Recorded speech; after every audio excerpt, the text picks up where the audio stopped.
കുറച്ച് ലൈബ്രറീസ് ഒക്കെ ഉണ്ട്. സോ ഇതൊക്കെ നമുക്ക് ഇൻസ്റ്റാൾ ചെയ്യണം. സോ അതിന് വേണ്ടിയിട്ട് ഞാൻ npm ഇൻസ്റ്റാൾ കൊടുക്കുകയാണ്.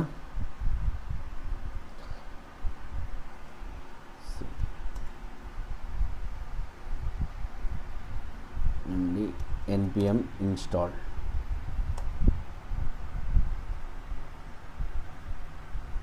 കുറച്ച് ടൈം എടുക്കും ഇത് ഇൻസ്റ്റാൾ ചെയ്യാനായിട്ട്.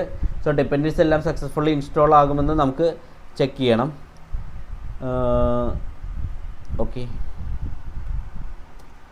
-f ഫോഴ്സ് ചെയ്ത് ഇൻസ്റ്റാൾ ചെയ്യാം.